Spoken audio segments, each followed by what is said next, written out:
balanced, committed. This is the CBC Evening News. Very good evening to you. I'm Lisa Broom. This is the CBC Evening News. It seems as though the July 1st date announced for the Customs and Excise Department to transition into the Barbados Revenue Authority will be pushed back. This from Minister of Finance and Economic Affairs Chris Sinclair.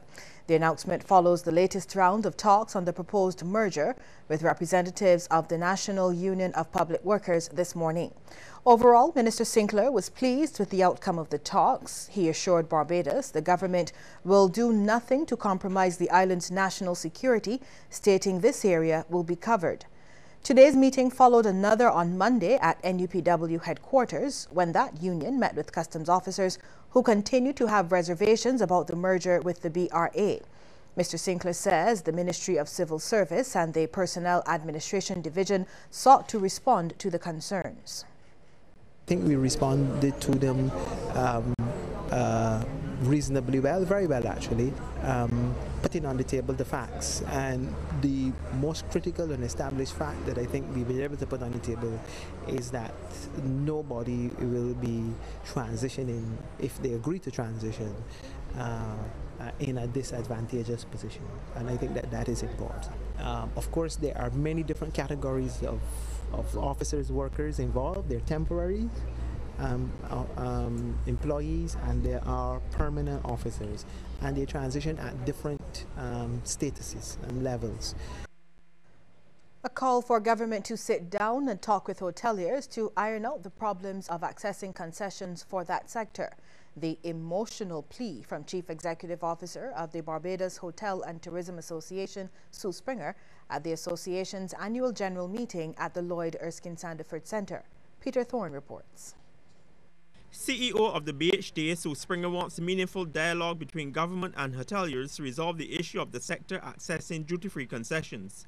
She says the concessions are in law, adding that all they need is a little assistance from industry that is the mainstay of the Barbados economy. We are not begging.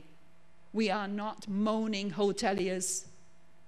We are trying to have a sustainable business. I really, really, really implore the authorities to come and just dialogue with us so we can move this forward. Ms. Springer says the two main issues have centered on concessions for alcohol, proteins, and meats. She says hoteliers have been told to improve their product and are trying to do so, with major refurbishments planned by numerous properties this summer. And she cited as a case in point hoteliers' preference to use porcelain tiles instead of ceramic. Porcelain tiles are now the thing to use if you want longevity and you want equality. We are having major issues to maybe bring those in. We want to upgrade the product. We are being stopped. After we appeal it, we get them. Hold on. You have to lay the tiles. Now we can't get grout and we can't get tile cement. It is totally frustrating. What is being said and what is being actioned are two entirely different things. Ms. Springer says the outlook for the industry is positive, even though the competition remains stiff. The long stay figures up to the end of April showed an increase of 16% over 2014. And for the first 3 weeks of May, preliminary figures show a continued increase of arrivals of 6.5%. We have had a couple of tours, attractions closed. Zipline has closed, and Goddard Shipping Tours will close in July. Our airlift is incredible. If we look at the US, JetBlue has gone from 0 to 72,000 seats for Barbados. They have added the second flight from JFK, and we will have the Mint service, which is 16 lie flat bed seats, 4 of which are actual suites with enclosed doors, commencing from the 7th of November. Ms. Springer has also urged hoteliers to remain focused, positive, and to work together to achieve their goals. Peter Thorne, CBC News. Officials from the Barbados Renewable Energy Association will be taking their message to the World Bank. According to BRIA Executive Director Clyde Griffith, officials in Vienna, Austria are showing some interest in Barbados's success story as it relates to encouraging widespread use of renewable energy and energy efficiency. The news comes as the association joins forces with Quartz Barbados Limited to get more Barbadians focused on energy efficiency. As BRIA's top official gets ready for his meeting with members of the World Bank, the association has signed a memorandum of understanding with Quartz Barbados Limited to further promote the use of renewable energy here on the island. The store has launched its Smart Energy Solutions, offering special discounts when customers purchase energy-efficient appliances. As part of our commitment and to kind of forge a roadmap ahead for how we can work together to promote energy efficiency and lower consumption of energy in Barbados, how we can promote renewable energy products and renewable energy product solutions in Barbados, and certainly how we can work together to drive a change in the lifestyle of the average Barbadian in terms of energy use and energy consumption. And that's why BRIA Executive Director Clyde Griffith is lauding the initiative. He says it's all about helping the country save foreign exchange, especially in relation to oil. He wants Barbadians to get the message that every little bit of energy saved counts. Our import bill for fuel oil is over $800 million a year. And one of the ways that we see that we must reduce that import bill, save foreign exchange of course, is to look at reducing the fuel cost, our dependency on that fuel oil that we see in our electricity bill every month. Now, the MOU has been signed to help enhance training and standards for the development and distribution of renewable energy systems here in Barbados. It's also expected to help increase the marketability of renewable energy technology and promote Barbadians' education about the benefits of reducing the country's overall energy bill. Shane Seeley, CBC News. Businessman Ralph Busy Williams and former Chief Justice Sir David Simmons are among a group of people to be conferred with honorary degrees from the University of the West Indies. Pamela Coke Hamilton of Carabex Port and Stephen McNamara of Sagicor are also to receive the award.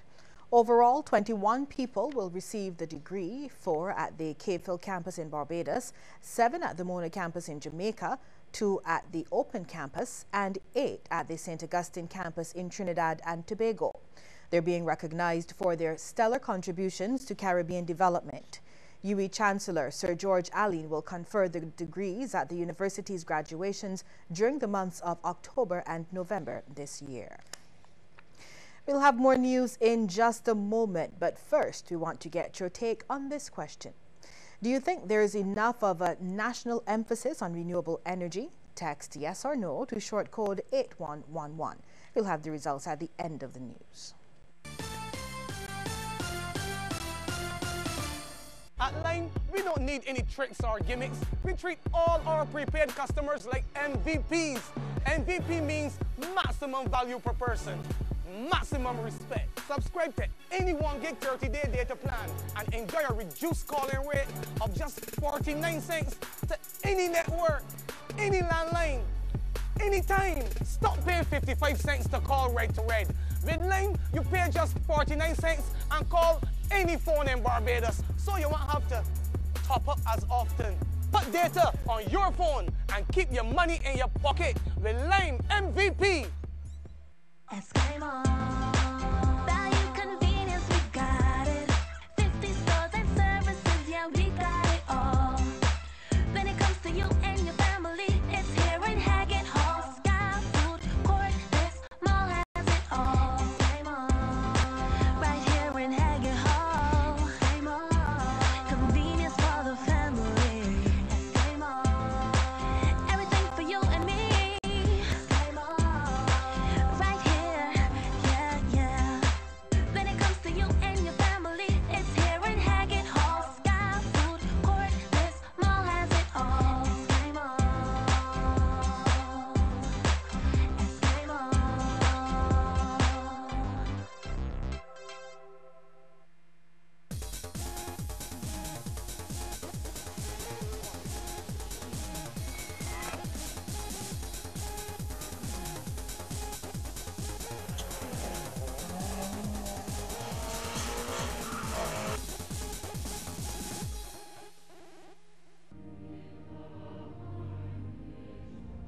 Hymns We Love is presented by Father LaPlante and features psalms and heartwarming songs of praise and thanksgiving, all with the compliments of Two Sons Funeral Home. We aim to please.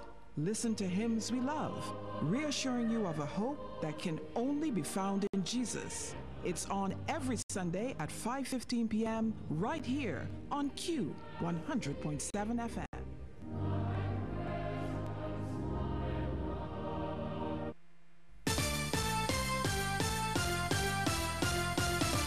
Youth Minister Stephen Lashley says government is making good on its promise to create better opportunities for the island's youth. Mr. Lashley was speaking at the Regional Youth Workshop sponsored by the United Nations Department of Economic and Social Affairs. It's aimed at addressing issues facing the nation's youth, including unemployment, poverty and social exclusion, among others. Mr. Lashley says so far, government has implemented a national youth parliament, mentorship for young entrepreneurs, and job placements in various disciplines. He says such programs are expected to have a lasting impact on many sectors. I believe that we have a wonderful opportunity to use the challenges facing our youth to transform our regional economies, especially using the emerging sectors of the creative industries and sports. I believe that we have to do this to reassert our position in global trade as a region. United Nations Resident Coordinator for Barbados, Stephen O'Malley, says the UN is on board with plans to improve policies to help the region's youth. He, however, notes the Caribbean must find better ways of gathering and storing data for the process to be successful. With a degree of consciousness of the difficulty of some of our collection of data, the availability of evidence, and the problems that that creates in this region. And yet at the same time recognizing that we have to find new and creative ways to find that data. A local cleric wants to see parents make a greater effort to encourage their children to follow the way of the church. Executive Secretary of the Eastern Caribbean Conference of Seventh-day Adventists, Pastor Colin Thorne, says parents do not keep to their godly given roles of encouraging children in Christianity and godly principles. We live in a society today where adults just want to have children. And having children sometimes seems to be a style. It seemed to be the best next thing or the next best thing to a new dress or a new suit. But Christian parents today should have this mindset that they want to ultimately lead their children to Christ. Be careful of the internet. This from member of the Mile and a Quarter Seventh-day Adventist Church, Colin Jordan. He was speaking to children at the institution when he made the statement. Mr. Jordan pointed out to them that social media can be a dangerous tool. We have to be very careful with social media. Be very, very careful with social media. Be careful with what you put on social media.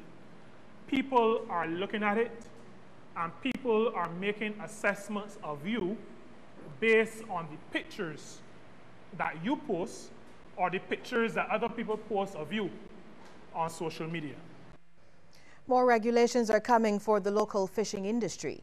Government has put measures in place to rationalize and regulate the fishing fleet and market infrastructure to ensure sanitary and phytosanitary or SPS compliance. This was disclosed by Project Coordinator in the Ministry of Agriculture's National Agricultural Health and Food Control Agency, Dr. Beverly Wood. It was during a presentation of the National Consultation of the Fisheries SPS legal mission at the Accra Beach Hotel. Now, Dr. Wood explained the sanitary and phytosanitary project was extremely important to Barbados and that its implementation is timely as it seeks to develop model legislation to address the SPS issues in fisheries. In light of recent water management concerns, Barbadians are being encouraged to conserve the resource. This message from Senior Technical Officer of the Botanical Gardens, Nigel Jones, during his address to officials from the Ministry of Environment. Only yesterday, the Caribbean Institute for Meteorology and Hydrology predicted this year's rainy season would be drier than usual. Mr. Jones says if Barbadians compare the amount of water used daily with the amount available to them, they would better appreciate the scarce resource. Prong of bread, sir, is over 1,000 gallons. It's a lot. It's a lot. And these are real statistics. So when you have a water scarce country, Barbados, and you are using, like we see people killing chickens in Barbados, and they have a hose run the whole day to kill 10 chickens. In addition, Mr. Jones blames infrastructural development for many of the island's water issues. He believes a return to agriculture could correct this. Still to come, a look at stories making headlines across the region. But first, a reminder that we want to hear from you on this question. Do you think there's enough of a national emphasis on renewable energy? Text yes or no to short code 8111. We'll have the results for you at the end of the news. And remember, you can also follow us on Twitter at CBC_Barbados and on our Facebook page, CBC News Barbados. It's time to experience a new world in home entertainment. Shop at Courts today for the latest in technology from the world's best brands and a chance to win the ultimate entertainment package. 1-year Netflix subscription, an all expenses paid sports